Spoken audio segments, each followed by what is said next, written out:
banget loh Bu. Pas banget tuh sama bacaannya ini nanti. Galatia bab 6 ayat 1 sampai 10. Terutama yang ayat 8. Ini saya nemu online-nya. Sebab barang siapa menabur dalam dagingnya, ia akan menuai kebinasaan dari dagingnya. Tetapi barang siapa menabur dalam roh, ia akan menuai hidup yang kekal dari roh itu. Jadi kalau kita sering nyari algoritmanya yang seperti Ibu bilang tadi, itu juga yang akan kita dapatkan.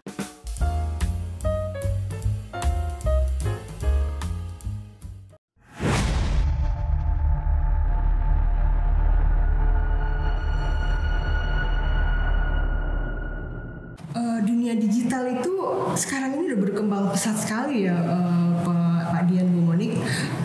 Sekarang ini saya itu lebih kalau mau berangkat kerja, yang saya persiapkan pertama dan yang nggak boleh ketinggalan itu lebih ke HP dibanding dompet atau yang lainnya. Itu udah sebegitunya gadget itu atau handphone ini udah sebegitu membuat kita bergantung loh. Bahkan dompet, identitasnya ada uang, ada identitas di dompet, itu seperti semuanya bisa ada di dalam satu aplikasi. Iya. Lebih mending ketinggalan dompet nggak sih daripada ketinggalan HP? Setuju banget. Betul banget. Betul. Jadi begitu berapa langkah dari rumah yang harus kita periksa adalah handphone. Yes. Tasnya dibanding dompet oke lah. Mau bayar apa-apa ada. Sorry Bu. Aduh. Gimana? Tadi nanggung. Ya Anda ya. Tadi lagi apa kalau anak-anak lagi push rank lagi asik Bu. Aduh nanggung. Enggak tahu Ibu. Enggak tahu. Taunya basreng. Sama cireng. Iya. Nasi goreng biasa anak kecil Bu. Anak masyarakat kecil zaman sekarang main game online. Oh. Iya lagi asik tadi lupa ternyata udah yang ada meeting makanya kau buru-buru tadi. Game online atau judi online? Aduh, game dong, masa judi. Saya kan duit aja nggak ada dari kemarin ceritanya. Saya konsisten dari pertemuan pertama saya nggak ada duit. Tapi udah nabung belum?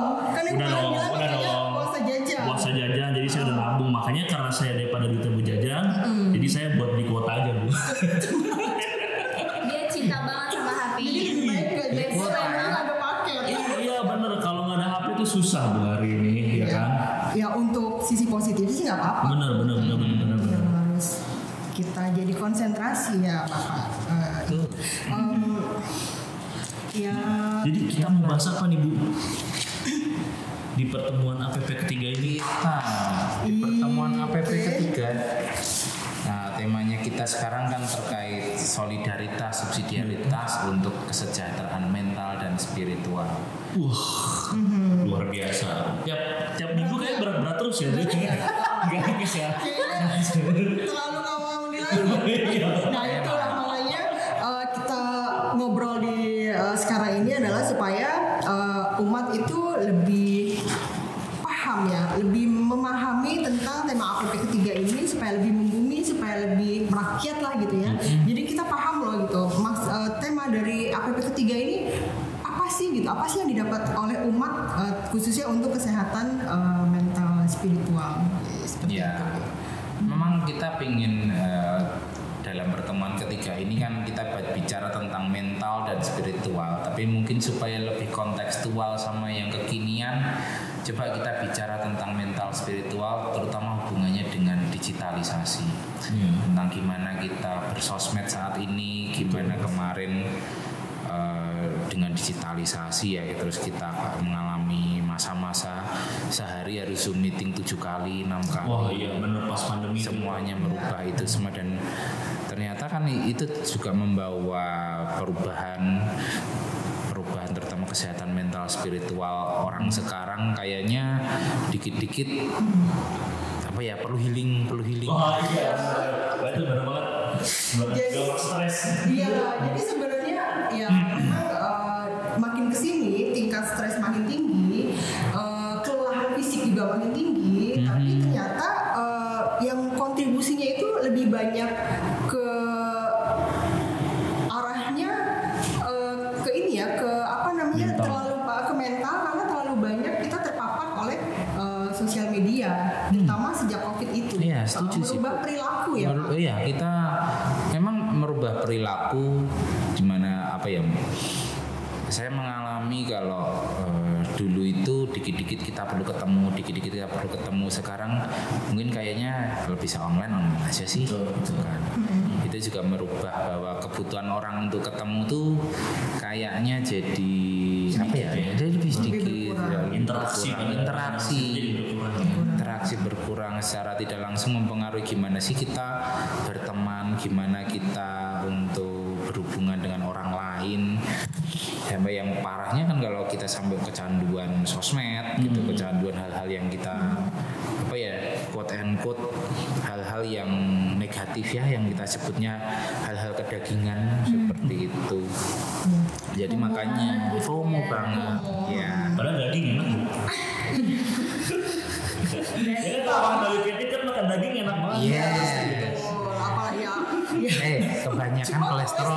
Oh iya. Apa yang berlebihan itu memang pasti nggak bagus. Itu sebabnya orang bisa stres banget kadang kalau nggak bawa HP kan kayak Iya, gitu betul. tadi Oh, iya. udah kayak wah insecure banget gitu. Yes. Ya makanya ini kita di pertemuan ketiga kita pingin umat juga berefleksi lah, gimana sih, apakah kita sudah dalam tahap kecanduan, ada kita bisa nggak sih kita mengurangi dan Iya. Bisa lihat, pernah nggak kalau kita lagi misa gitu di sebelah? Oh iya.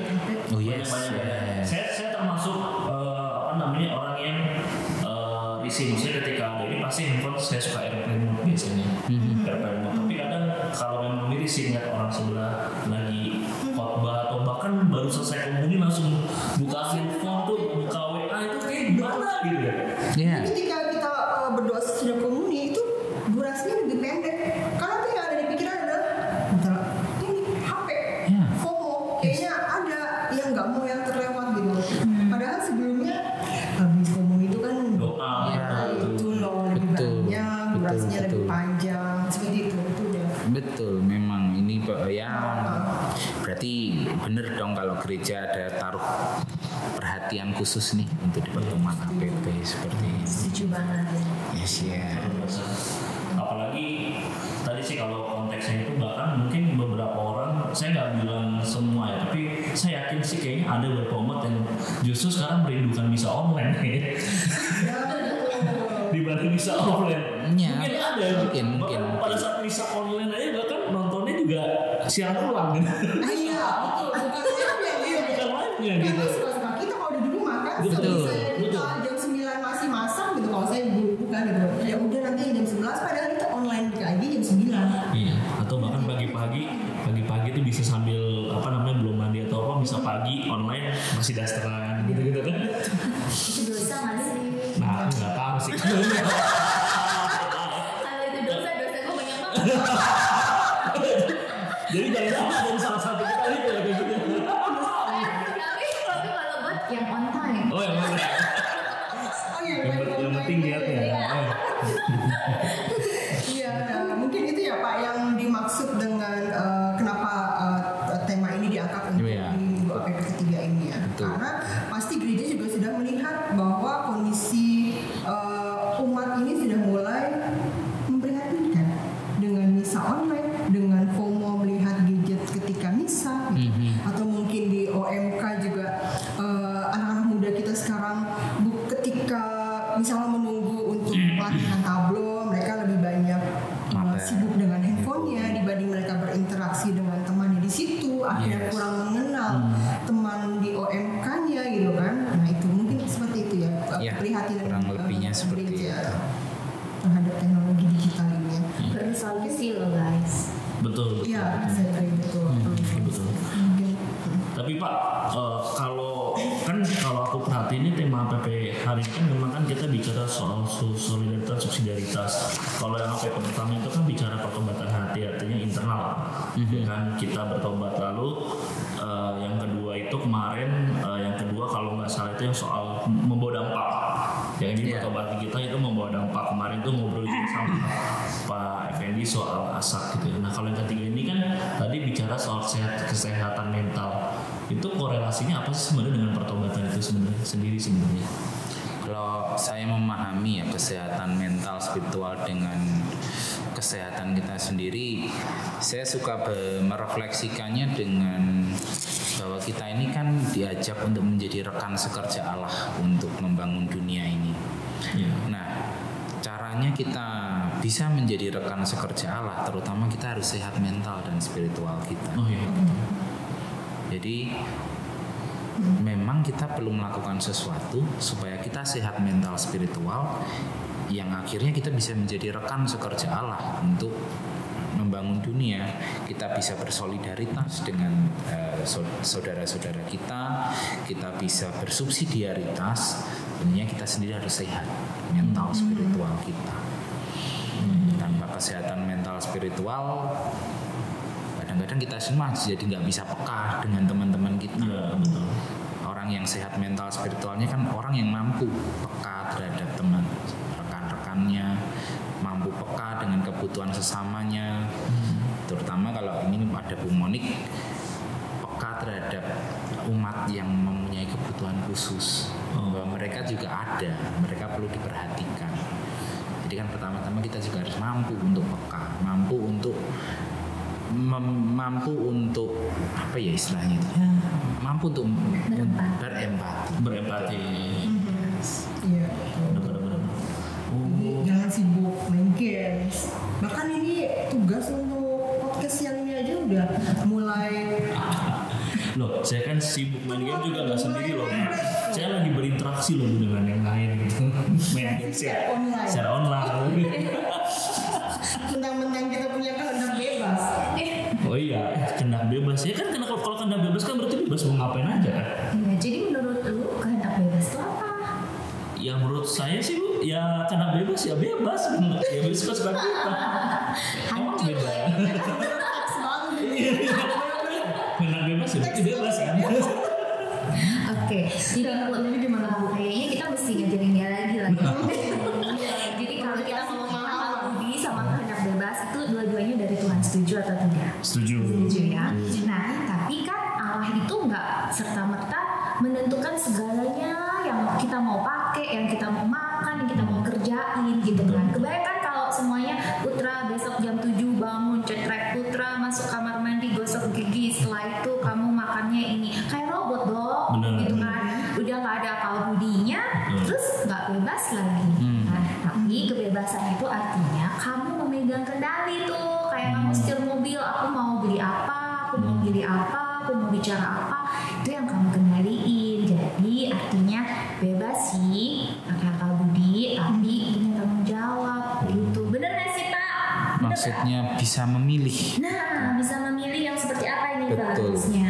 Bisa memilih apakah kita mau mengikuti kehendak daging atau kita mau mengikuti kehendak Allah. Gitu. Kita bisa pilih pakai IG buat stalking atau pakai IG buat yang kayak tadi Bu Christine bilang nih. Oh, siraman rohani. Gitu. Iya, satu sisi kalau misalnya banyak-banyak kita buka IG ya, salah satu ambil contoh IG ya, karena dia itu membaca algoritma. Jadi semakin kita buka IG, tapi untuk mencari renungan harian, renungan Katolik itu untuk perkembangan iman kita, bahkan setiap bangun tidur buka apa sih ayat yang jadi panduan kita dalam satu hari itu, maka kalau kita sering nanti siang buka lagi renungan rohani, itu algoritmanya membaca sehingga yang beredar di dalam IG kita adalah tentang rohani, tentang renungan rohani, tentang pengetahuan tentang inilah untuk meningkatkan iman begitu. Jadi jangan salah, kan suka begitu kan Put? Ya Misalnya di IG ku sih nggak ada yang rohani-rohani ya Bu. dia kayaknya apa sih lebih? Biasanya banyak kan konten-konten bola. Oh iya. Iya berseliweran. Iya, jadi yang berseliweran juga adalah tentang konten-konten bola ya. Coba deh dirubah deh. Besok deh Put. Siap. Kirim linknya Bu. Sehari 3 kali maka IG-mu akan munculnya adalah tentang renungan terus. Baik, Algoritma terus. membacanya. Pas banget loh Bu. Pas Pas banget tuh sama bacaannya ini nanti. Galatia bab 6 ayat 1 sampai 10. Terutama yang ayat 8. Ini saya nemu online-nya. Sebab barang siapa menabur dalam dagingnya, ia akan menuai kebinasaan dari dagingnya. Tetapi barang siapa menabur dalam roh, ia akan menuai hidup yang kekal dari roh itu. Jadi kalau kita sering nyari algoritmanya yang seperti Ibu bilang tadi, itu juga yang akan kita dapatkan. Betul. Gitu tuh. Apa yang kita di sosmed gitu kan, itulah yang akan kembali ke kita. Tapi mungkin kalau konteksnya nggak hanya di sosmed kali ya, maksudnya kalau kehidupan kita pun juga kayak gitu nggak sih? Kalau misalkan kita berbagi kebaikan, apa sih ya kita kan di apa namanya, di lingkaran kita kan ada dipenuhi dengan lingkaran kebaikan juga nggak sih sebenarnya? Iya, contohnya nih, habis ini kita mau pesan makanan kan, gitu, bebas dong. Aku mau pesan apa, dia mau pesan apa, dia mau pesan apa. Yang penting kan kita bayar, ya kan? Tapi akan lebih baik nih Put kalau kamu beliin aku juga.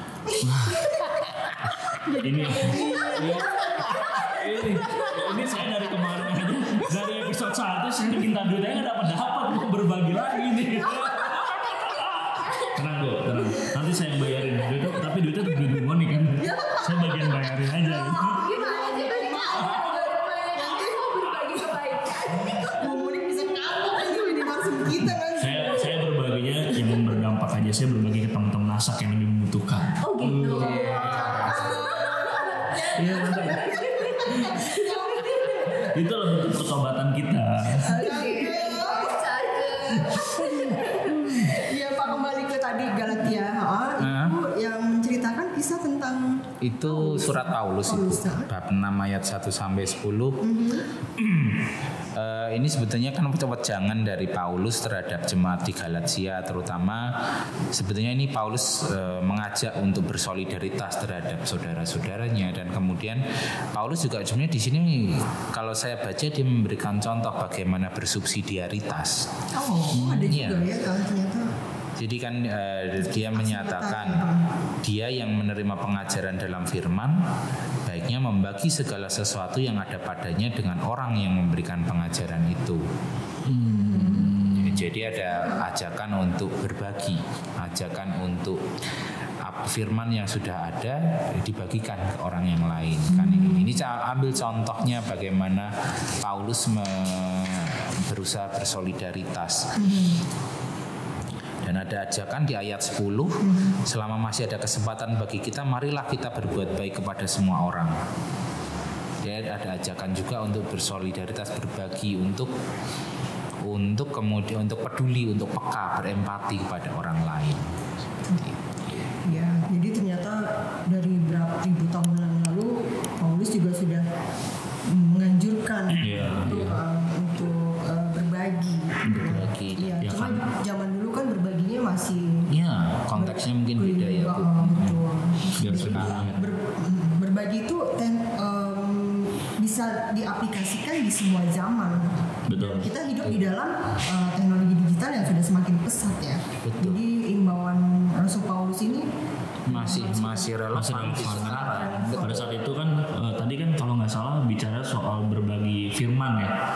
Mungkin pada saat dulu mungkin harus harus mengumpulkan, harus berkhotbah atau apa gitu. Cuman hari ini kita betul. Ya. Hari ini bisa harus nulis surat, betul. Ya, suratnya mungkin bergulung-gulung, perjalanannya berbulan-bulan mungkin. Betul. Nah sekarang dengan dunia juga nulis surat ya. Betul. Dan dengan digital sekarang makanya contohnya itu ya dengan itu bisa lewat konten-konten sosial media, berfirman dan segala macam. Betul. Kita bagikan setelah kita baca, share. Betul. Ya karena mau gimana pun juga kan kita sebagai manusia sebagai gambaran citra Allah ya. Jadi ya kita harus memberikan salah satunya tadi ya berbagi firman juga sebagai bentuk memperpanjangan Tuhan juga kan sebenarnya. Iya, betul. Benar-benar. Terus kalau konteksnya dengan hari ini yang sekarang yang aksi nyata yang bisa kita wujudkan selain itu apalagi ya Pak, yang dari konteks kesehatan mental itu ya Pak, maksudnya mental spiritualitas ya Pak. Kalau saya nemu satu usaha dari salah satu teman lingkungan ya. dia mencoba membuat gerakan untuk pribadi pantang sosmed. Pantang sosmed. Ini gerakan dia sendiri. Tapi menarik untuk kalau kita merasa bahwa kita sudah istilahnya ketagihan sosmed, ketagihan internet untuk oke lah yuk saya sadar saya punya ketagihan sosmed, saya ketagihan internet. Ya, saya memutuskan untuk mengurangi, stop. Nah, boleh menjadi inspirasi kita juga untuk mengikuti seperti itu, mengurangi itu. Extreme detox. Namanya betul. Ada ya itu. Kita kasih nama aja. Extreme detox. Oke. Istilahnya gitu. Extreme detox. Oke, extreme detox.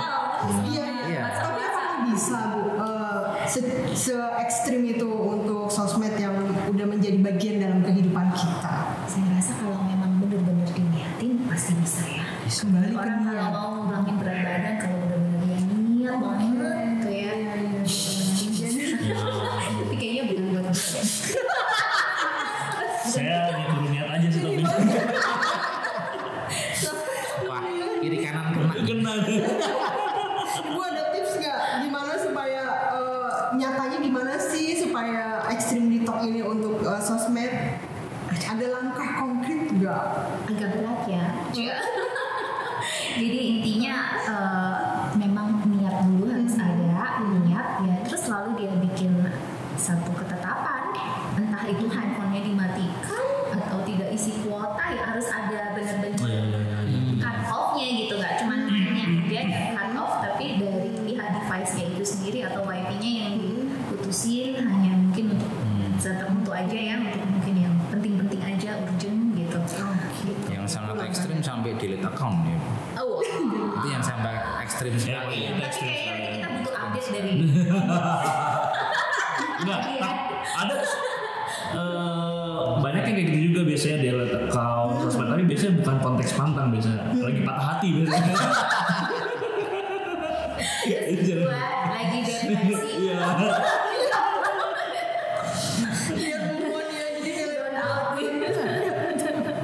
Padahal menurut aku pribadi FOMO sekarang kan ya terkenal ada dengan FOMO ya, kayak ketakutan untuk kehilangan apa FOMO itu? Fears of missing. Missing out. Takut kehilangan sesuatu, update dan sebagainya. Itu kalau bahasa lamanya kudet nggak sih? Iya udah. Iya benar Gak nyambung udah. ya. Kurang update. Padahal nggak tahu ya apa faktor umur atau tingkat Ya mungkin kedewasaan. berapa ribu umur kali ya mungkin ya.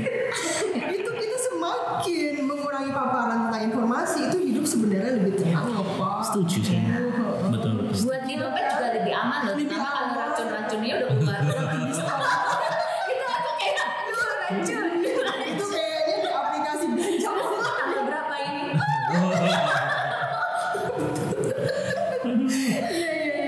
Ini ibu-ibu lebih dekat kalau bahas itu ya.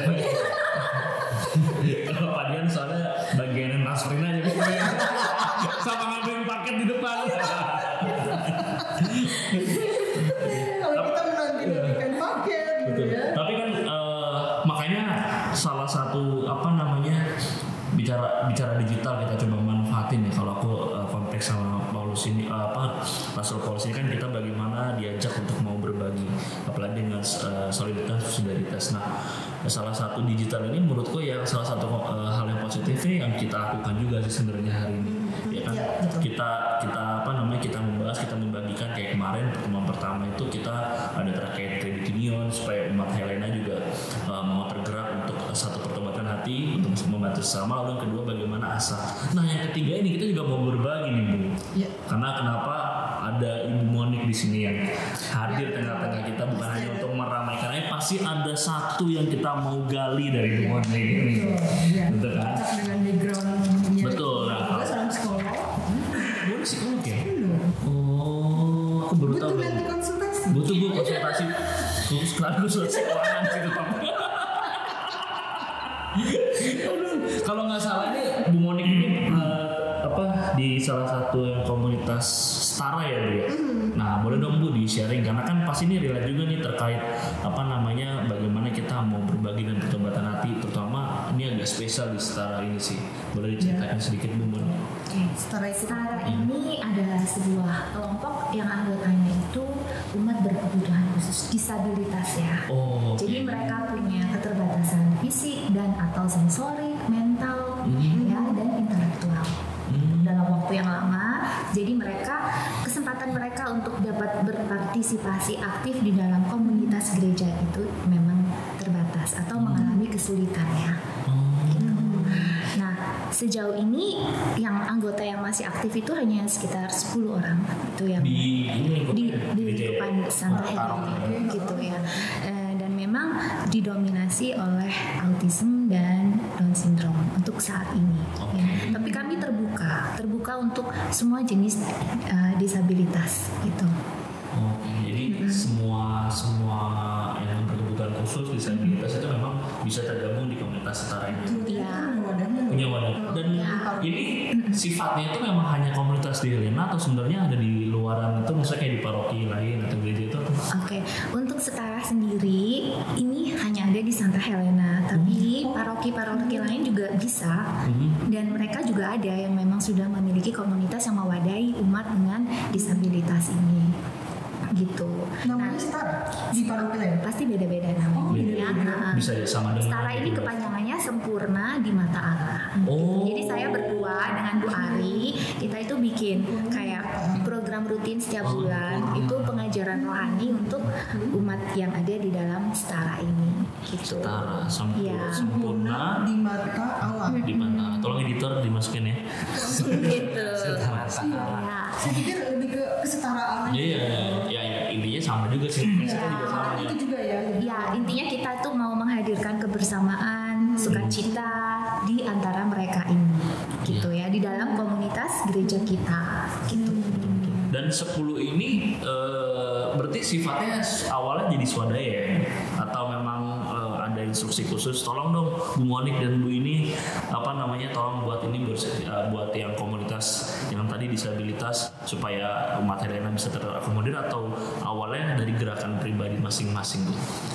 Awalnya itu kita sebenarnya dari sebelum pandemi itu sudah ada dari katekis. Jadi mulai dari pengajaran umat atau kita sebutnya anak ABK waktu itu yang memang membutuhkan pengajaran khusus gitu untuk katekis baptis waktu itu ya, dan komper. Jadi itu awalnya. Kemudian menjelang pandemi, sebelum pandemi itu saya dan Bu Ari kemudian ya sudah kita jadikan aja komunitas, lalu kita beri nama Setara gitu. Dan sampai sekarang, jadi Setara ini kegiatannya sejauh ini sih masih yang pendalaman iman untuk mereka dengan gaya bahasa dan pemahaman yang bisa mereka terima gitu ya. Terus misa UBK kita sebutnya. Betul, saya pernah dengar itu. Yang pendalaman imannya sebulan satu kali misa UBK. Ketemu ya? Iya. Itu di gereja. Nah, waktu zaman pandemi digital ini sangat menyelamatkan kita banget gitu, anak-anak kita gitu. Kebetulan saya juga punya anak 21 tahun laki-laki dengan kondisi autism dan disabilitas intelektual. Itu makanya kerinduan ibu untuk bikin Setara. Iya, gitu. Jadi kita adakan pendalaman iman itu melalui Zoom dulu waktu pandemi rutin. Kita kasih kegiatan juga gitu di Zoom itu. Jadi menurut saya digital itu juga dapat sangat punya nilai positif ya, tergantung bagaimana kita pakainya, untuk apa dan bagaimana gitu. Nah, waktu COVID itu kegiatannya untuk mengenalkan tentang firman Tuhan. Iya. Dengan aktivitas kegiatannya. Karena memang dengan cerita-cerita, dengan nonton bersama, dengan kita sharing, diskusi, dengan bikin-bikin sesuatu gitu. Iya. Luar biasa. Tapi kalau sebenarnya kalau Setara sendiri kan tadi kalau Ibu bilang dari 10 itu mungkin mostly itu yang aktif yang itu yang secara disabilitas dari intelektualitas ya biometrik kayak autism. Nah, tapi kalau untuk yang bisa kalau bicara disabilitas kan luas nih, banyak segmennya, ada yang mungkin keterbatasan dalam gerak, fisik dan segala macam. Itu juga ditampung di Setara atau gimana? Kita terbuka. Kita terbuka, hanya memang sejauh ini belum ada yang berpartisipasi, mendaftarkan dirinya atau bergabung dalam komunitas Setara. Gitu. Berarti dengan adanya kehadiran Bu Monik di sini, mudah-mudahan umat paroki Santa Helena khususnya bisa jangan sungkan-sungkan untuk bergabung di Setara. Mari bawa anggota keluarganya yang memiliki disabilitas baik intelektualitas maupun fisik untuk bisa bergabung di Setara. Jadi anggota keluarga kita juga bisa mendapatkan bimbingan rohani ya Bu, atau bagaimana mungkin dari sisi how to handle terutama intelektualitas ya, pasti lebih ada treatment khusus. Iya, boleh. Kita terbuka. Kalau mau reach out-nya gimana Bu? Setara ini? Reach out-nya mereka bisa langsung menghubungi nomor saya atau mungkin ke sekretariat gereja. Oke, siap. Sekretariat juga sudah Sudah terinfo. Boleh melalui saya atau Bu Ari, sama saja. Oke. Nanti akan dimasukkan ke dalam work group Setara. Oke. Gitu. Bu, nanya, itu yang misa umat berkebutuhan khusus itu ikut misa mingguan atau misa terpisah?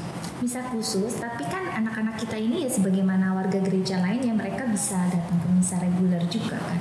Hanya kenapa kita sebut misa UBK karena petugas gerejanya adalah anak-anak ini gitu, yang memiliki disabilitas. Gitu. Saya pernah ikut waktu, kalau nggak salah pernah ikut ya waktu itu lektornya juga umat berkebutuhan khusus, kemudian dari sisi pemasmurnya, purnya juga dari umat berkebutuhan khusus waktu itu. Saya lupa ingat kapan sih, tapi pernah diadakan di Helena. Yang misa seperti itu berarti yang diadakan. Iya. Jadi mungkin harusnya ini jadi salah satu siapapun ya, mungkin kalau misalkan bagi ada keluarga atau umat yang memang butuh secara memiliki keterbatasan ya, disabilitas, itu boleh banget langsung nanti boleh dicantumin aja kali ya Bu ya, boleh nggak nomornya, kalau misalnya pas ada yang lihat ini nanti nomor WA-nya Bu Monik, atau nanti bisa langsung menghubungi Pak Jamong kalau memang mau ikut dalam komunitas, atau mungkin yang lebih penting juga tidak hanya sebagai ini, tapi kalau kita memang punya kemampuan atau mau berbagi juga, itu bisa membantu Bu Monik juga kayaknya. Hari ini yang in charge hanya Bu Monik sama Bu Arya aja berdua. Ada teman-teman kita juga akan membantu jika memang diperlukan. Betul. Gitu. Karena kan tadi saya bilang walaupun itu diantara spektrum ini kan juga ada aja yang misalnya dia secara motoriknya kurang bagus, biasanya kita akan assist dia bantuan gitu ya, untuk make sure bahwa tidak terjadi satu injure. Iya. Tapi kalau misalnya kita mau ikut aktif, mau lihat dan mau bantu juga boleh kan? Boleh banget. Iya, pasti kan butuh bantuan banget ya. Boleh banget. Gitu. Siap. Keren. Karena jujur mungkin kayak saya pun baru dengar terkait Setara ini sih, dan mungkin ada banyak umat Helena juga yang belum dengar ini ya. Kalau misalkan kita bicara soal solidaritas dan subsidiaritas, ini sih harusnya bisa jadi salah satu bentuk aksi nyata kita juga ya, membantu teman-teman yang memang mungkin kita bisa secara fisik lebih kuat, lebih mampu, kita bisa bantu teman-teman yang memang memiliki kebutuhan. Setara ini. Ini salah satu tugas kita juga sebagai umat dan juga gereja untuk menjangkau semua umat ya. Di ekonomi udah ada ASAP, udah ada kredit union, lepaskan dari pinjol dan segala macam. Dan juga kali ini di APP ketiga ini kita menjangkau dari sisi keterbatasan fisik maupun intelektualitas. Jadi Katolik itu lengkap banget loh guys. Ayo gabung sama kalian nggak gitu? Nggak kayak yang lain ya. Jadi pantau terus ya. Bener. Ada apa lagi sih kejutannya gitu. Jadi umat Katolik itu udah lengkap lah. Semua tuh ada di paroki kita gitu. Jadi jangan kemana-mana gitu. Kebutuhan apa? Sebenarnya kita punya komunitas, punya badan-badan seksi-seksi dalam kategori ya, betul ya Pak Dian ya. Termasuk untuk KKS ini ya Pak Dian ya. KKS ya. Kalau KKS lebih kepada ini ya, kategori kitab suci ya. Iya. Pelajaran kitab suci, kemudian menjadi fasilitator lingkungan. Betul. Ya itulah bentuk bentuk pertobatan hati kita ya. Ternyata PP ketiga ini nggak kalah serunya dengan yang pertama dan yang kedua ya. Banyak kita bisa melihat dari view lain dari surat Paulus tadi ya, bagaimana soal bagaimana kita memilih hidup dari roh atau dari daging ya, salah satunya itu, dan aksi nyatanya dari sharingnya Monik terkait komunitas setara. Harapannya kita benar-benar sungguh untuk mau mewujud kembali merealisasikan bentuk pertobatan kita sih, karena ujungnya kayaknya sesuai dengan apa yang ajaran Yesus nggak sih, kayak hukum cinta kasih gitu. Jadi kita mau berbagi. Bener nggak sih berbagi? Contoh nyatanya dari yang Bu Monik itu berbagi. Gini sekali yang ngasih statement bagus langsung gitu kayak tidak direstui gitu. Iya, jadi karena kalau aku gambarin dah, kalau misalkan contoh yang Bu Monik cerita itu tentang setara, kayaknya kan yang diluangkan tuh tidak hanya mungkin fisik, tapi kayak waktu dan segala macam, itu juga banyak banget spektrum yang kita harus tuangkan waktunya. Jadi memang keren lah Bu Monik dan teman-teman siapapun yang kayak kemarin Pak Effendi juga yang dari ASAK dan juga dari Pasur yang tuang CU dan banyak komunitas lain sih. Harapannya itu bisa jadi lebih bisa lebih hidup, dan harapannya setelah APP ini itu komunitas yang tadi mungkin kayak nama kita belum pernah dengar atau anggotanya itu aja, itu bisa jadi nambah banyak lagi. Jadi pertobatannya bener ya, jadi nggak tomat aja, bener-bener tobat. Tobat ada aksinya gitu. Ada aksi nyata ya Pak Dian.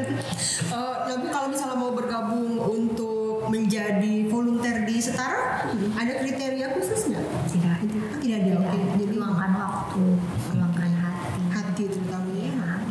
Dan pasti ya kita akan berbagi tugas dong. Iya. Tugas, tanggung jawab. Betul. Karena mudah-mudahan dengan setelah banyak umat yang menonton ini, nggak ada keraguan lagi untuk umat bergabung ya, untuk anggota keluarganya yang memiliki disabilitas ataupun juga kerinduan untuk bisa melayani di Setara ya Bu. Donatur juga welcome. Oh iya, donatur. Jangan lupa. Betul. Oh iya, pasti donatur. Kita juga butuh donatur loh, by the way.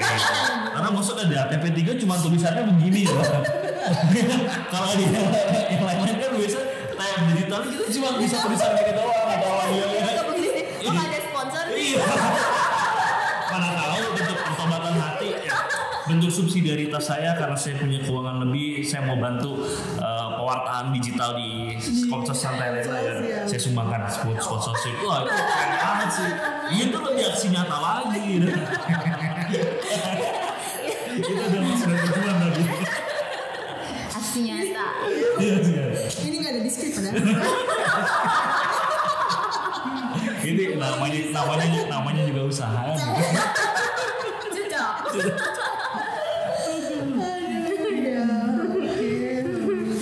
Terakhir mungkin Pak Dian ada yang mau disampaikan terkait tema 3 ini secara gongnya. Ya kalau kita mau kesimpulan sih, yang jelas karena kita melalui tema ini kan diundang untuk melakukan bersolidaritas, bersubsidiaritas. Karena Allah kita sebenarnya Allah adalah kasih. Awal asalnya kan dari situ.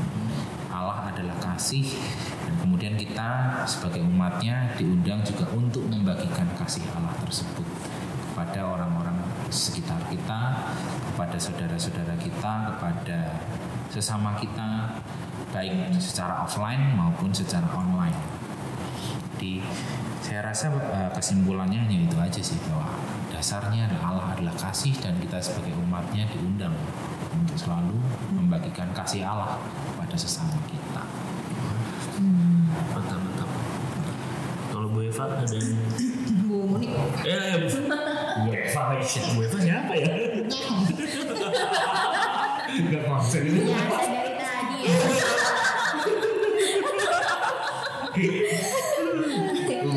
Kalau dari saya ya, terkait dengan kasih ya. Jadi mengasihi sesuatu yang baik, sesuatu yang menyenangkan itu lebih mudah loh dibandingkan mengasihi sesuatu yang memang ada kekurangannya. Itu karena saya mengalami sendiri sebagai seorang ibu dengan anak yang punya disabilitas. Tapi di saat kita bisa melihat, oh iya ya, di dalam diri dia itu adalah wajah Allah, di dalam diri saya ada wajah Allah gitu ya. Terus kita tuh merasa kita udah dikasihi Allah, ya kita mau mengasihi orang lain gitu ya. Itu tuh kayaknya lebih peaceful, kita lebih ada sukacita gitu ya. Kita merasa kayak Meaningful, Bu. ya meaningful gitu. Dan untuk mencari meaning itu nggak perlu kita Google search untuk kamus bahasa Indonesia atau dictionary itu. Ternyata meaningful adalah dengan love it sincerely with your heart gitu sih. Agape ya, kasih tanpa batas. Jadi kasih itu ternyata bukan untuk bermahan, efeknya itu bukan untuk ke orang lain tapi juga ke diri kita sendiri juga. Iya. Which is gak mudah loh, mengasihi diri sendiri aja kadang-kadang masih sulit. Iya. Untuk accepted diri sendiri aja itu kan sulit. Iya, gitu ya. Misalnya kenapa kok saya pendek sih gitu ya. Gitu ya. Itu yang sekarang terjadi dengan adanya sosmed ya, kita jadi membandingkan diri. Iya, dalam segala hal, dalam fisik, dalam ekonomi, standar kecantikan apalagi banyak kemarin tuh yang flexing itu kan juga orang jadi gampang tergoda. Iya. Ternyata ujung-ujungnya mereka juga fake juga sebenarnya. Iya. Ternyata di sosmed itu banyak palsunya. Iya, sama kayak saya sih. Hidupnya palsu. Enggak, saya di sana fotonya saya kurusin juga saya. Filternya tebel ya. Pas ketemu kayak begini penampakannya gitu. Semoga besok saya tobat, saya nggak akan ngepost diri saya sampai kurus. Jadi sama selain nggak jajan juga harus apa tadi ekstrim.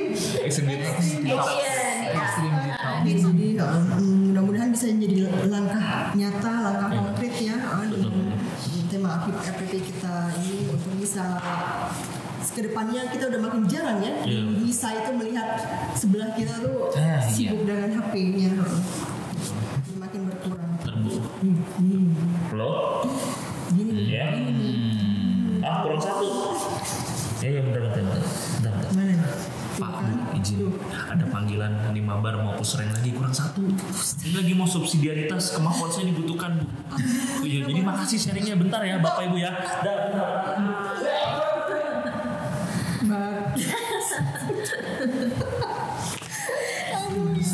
Ya Bapak Ibu, saudara-saudari sekalian, kita akhiri ya tema FPP minggu ketiga kita.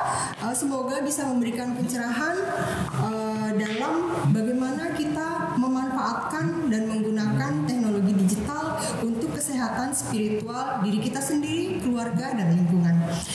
Jangan lupa subscribe, share, like, komen. Sampai jumpa dalam tema selanjutnya. Tuhan